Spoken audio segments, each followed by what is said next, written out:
বিসমিল্লাহির রহমানির রহিম। প্রিয় দিনী ভাই বোনেরা, সবাইকে আসসালামু আলাইকুম। সবাই কেমন আছেন? আশা করি আল্লাহর রহমতে সবাই ভালো থাকেন এবং ভালো থাকার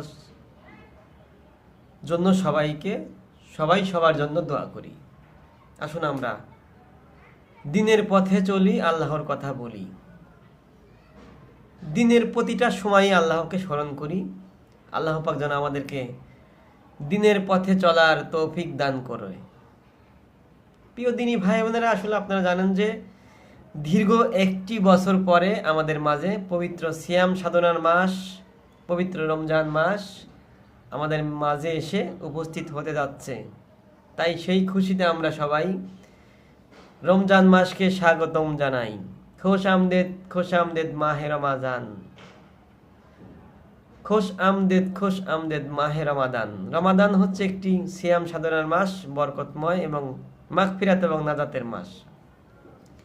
সেই মাস আমাদের মাঝে এসে উপস্থিত হতে যাচ্ছে। প্রিয় দিনী ভাই বোনেরা, আসুন আমরা রমজান মাসকে আমরা সুরে সুরে স্বাগতম জানাই। খোশ আমদেদ মাহে রমাদান। আল্লাহ তোমার জন্য রাখবো রোজা এই রমজান মাসে, অনেক সওয়াব পাবো আমরা, অনেক সওয়াব মাগফিরাতার কল্যাণ অবিলাসে। ভালো কাজে রোজার মাসে সওয়াব অফারণ। খোশ আমদেদ মাহে রমাদান।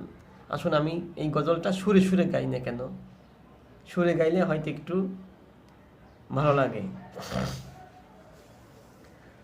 আল্লাহ তোমার জন্য রাখবো রোজা এই রমজান মাসে, অনেক সওয়াব মাগফিরাতার কল্যাণ বিলাসে। আল্লাহ তোমার জন্য রাখবো রোজা এই রমজান মাসে, অনেক সওয়াব মাগফিরাতার কল্যাণ বিলাসে। ভালো কাজে রোজার মাসে সওয়াব ফারণ, ভালো কাজে রোজার মাসে সওয়াব ফারণ।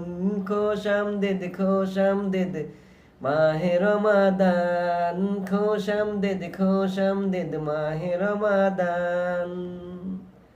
আল্লাহ তোমার জন্য রাখবো রোজা এই রমজান মাসে, অনেক সওয়াব মাগফিরাতার কল্যাণ বিলাসে। গরিব যারা তাদের কাছে নাই যে কোনো আহার, আমরা সবাই মিলে যেন তাদের কাছে বিলাই কিছু আহার। ভালো কাজে রোজার মাসে, ভালো কাজে রোজার মাসে সওয়াব ফারণ। খোশ আমদেদ মাহে রমাদান, খোশ আমদেদ মাহে রমাদান। প্রিয় দিনী ভাই বোনেরা, আসুন আমরা খোশ আমদেদ মাহে রমাদান বলেই আমরা স্লোগান দেই। প্রিয় দিনী ভাই বোনেরা, সবাই জানেন যে আল্লাহ পাক আমাদেরকে সিয়াম সাধনার মাস, বরকতময় নাজাতের মাস, মাগফিরাত, অনেক ফজিলত দিয়েছেন। সে মাসে আমরা আল্লাহ পাককে আমরা খুশি করার জন্য সবাই আমরা রোজা রাখবো। কিন্তু সেই রোজা রাখার কারণেই যে আমরা ভালো মন্দ খেয়ে আবার শরীরটাকে ফিট করে রাখবো সেটাও নয়, আবার নিজের দেহকেও আপনারা সুরক্ষিত রাখবেন, যাতে রোজা আমরা একটা মাসও করতে পারি, সেটার দিকেও খেয়াল রাখতে হবে। তাই বলে যে আল্লাহ পাক বলেছে যে রোজার মাসে কোনো মাপ নেই, কোনো খাবারের হিসাব নেই, আমি ইচ্ছা মতো গরুর মতো খাবো, গাধার মতো খাবো, সেটা না।